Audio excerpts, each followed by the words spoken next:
In the countless ages when the old world was shaped by gods, spirits, and forces older than memory, there existed beings whose stories were rarely told, figures who slipped between realms, who lived in the creases of myth, who appeared only in fragments of hymns, whispered lines, and the fearful dreams of mortals. Among these forgotten powers, one name flickers like a candle burning in a pitch-black cavern: Melinoë, a goddess born from deception, a wanderer of night terrors, a spirit who walks the line between the living and the dead, a daughter of Hades, and yet not his daughter at all. Her story, if it can even be called a story, begins with a mystery. Not a grand epic carved into temple walls, not a saga sung by the traveling poets, but a single, haunting hymn. 87 lines in total, one dedicated to her. And somehow, from that thin veil of text, a whole mythology can be unraveled. Tonight we descend into the old world, into the realm of shadows, into the origins of the ghost goddess who now walks boldly into modern imagination. This is Melinoë, remade, reimagined, and restored to her rightful throne among the forgotten divine. A name hidden in darkness. Before we speak of her deeds, before we trace her lineage, we must understand the silence around her. Most gods of Greek myth appear everywhere: statues, temples, epic poems, festivals. But Melinoë, she is a ghost even in her own mythology. She appears only in the Orphic hymns, a set of ritual verses from the Orphic cult. Mystics who believed the human soul could descend into the underworld and rise again purified. And in those hymns, she is called saffron-cloaked goddess, nymph of earth, queen of those below, bearer of strange shapes. The words describe not a warm deity, not a protector of hearth or harvest, but a presence felt in dreams, apparitions, and shivers that run down the spine when a shadow moves where no shadow should. Even her name reveals her nature: Melinoë, from Melas, black, from Nous, mind, the dark-minded goddess, the one who stirs frenzy, the one whose face is half shining, half shadowed, a being of duality. But where does duality begin? The hymn answers, though in a voice cryptic and trembling. 2. The child born of deception. According to the Orphic hymn, Melinoë was born not from love nor from war, but from an act of unimaginable deceit. Her mother was Persephone, queen of the underworld, daughter of Demeter, stolen away by Hades to rule beside him. Yet it was not Hades who fathered Melinoë. The father was Zeus. But Zeus did not arrive as himself. He disguised his form. He took on the appearance of his brother Hades. And under that lie, under the likeness of her own husband, Persephone was deceived. From that deception came a child, a daughter divided in essence, part underworld, part Olympus, part truth, part lie. The hymn describes her in unsettling detail: half black, half white, dark from Hades, bright from Zeus. Two contrasting forces fused into one being. In some older interpretations, one side of her body gleams pale like a ghostly flame, while the other shifts into spectral shadow. In others, she is said to walk with a train of spirits behind her, as natural to her as breathing is to mortals. She was not born screaming. She was born echoing, echoing the grief of her mother, echoing the fury of the underworld, echoing the guilt of the king of gods who tried to hide his treachery. From the very beginning, Melinoë belonged to neither father, and to both, a child of boundaries, a goddess of thresholds. The Orphics believed those born from contradiction held extraordinary power. Melinoë would prove them right. 3. The wanderer of night. Most gods have domains, clear, simple, defined. Ares governs war. Poseidon rules the seas, Hera protects marriage, Hecate commands witchcraft and crossroads. But Melinoë's dominion is not a place. It is a moment when the world grows still, when torches sputter, when the moon hides behind a cloud, when a mortal wakes with sweat on their forehead, convinced someone is standing by their bed. She belongs to the night walk, the ghost procession, the dream terror. The hymn says she leads a host of spirits wandering the earth, souls who refuse to rest, souls who died violently, souls who whisper into mortal minds.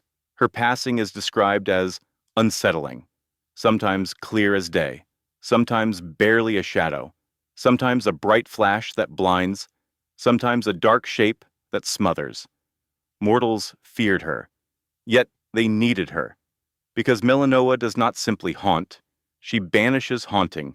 She alone, according to the Orphics, could disperse a frenzy of the soul, drive away restless spirits, lift nightmares that clung like cobwebs. A strange duality once again. She terrifies, she protects, she causes fear, she heals fear, a goddess of shadows, and of the clearing of shadows. This paradox is not a flaw. It is her essence. Only one born of two worlds could walk the boundary between dread and peace.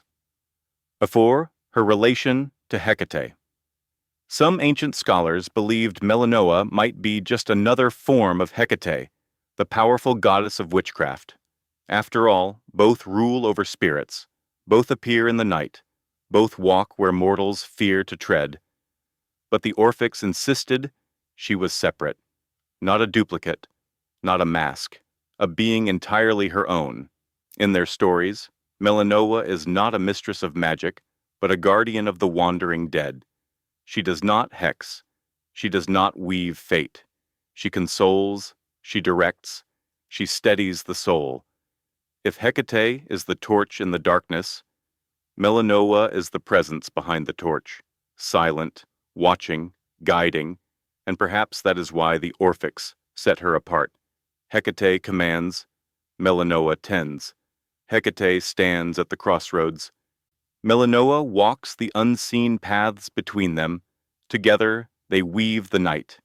But Melinoë remains the quieter one, the one invoked softly, the one never shouted, the one mortals called upon when they feared the dead or feared their own minds. The rituals of the Orphics.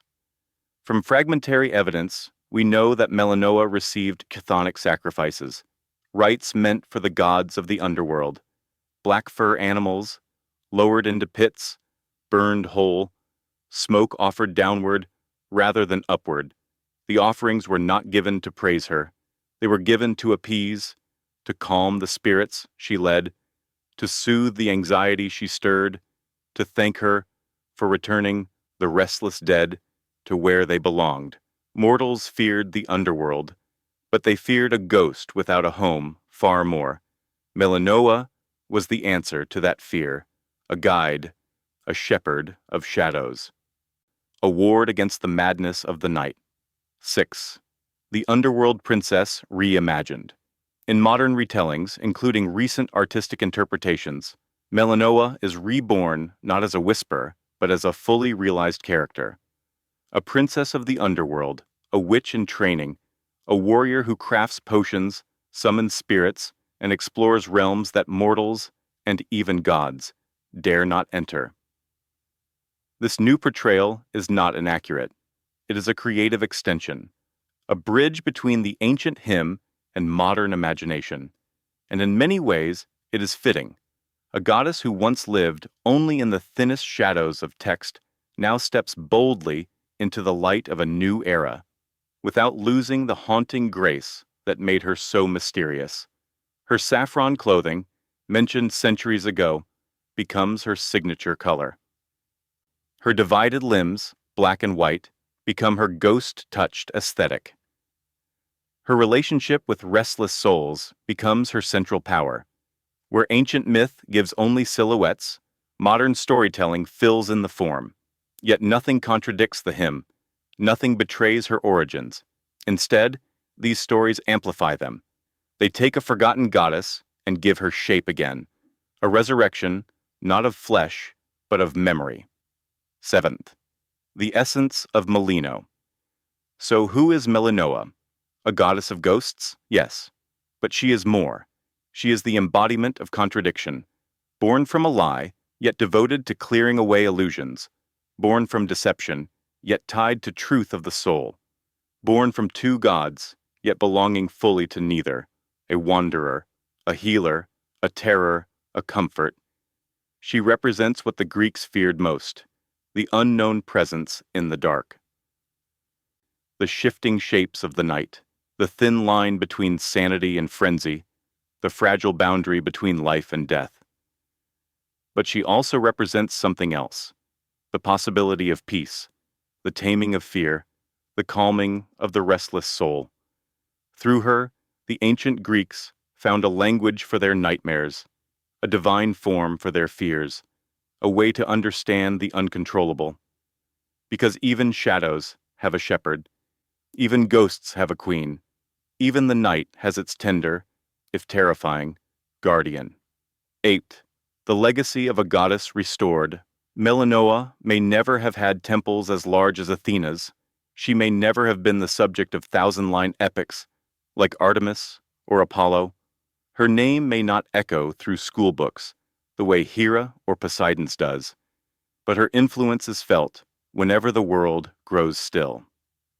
Whenever a dream jolts someone awake, whenever a presence is sensed but not seen, she exists in the in-between, and now, after thousands of years, she is being remembered, not as a footnote, not as a shadow, but as a goddess with depth, power, and purpose.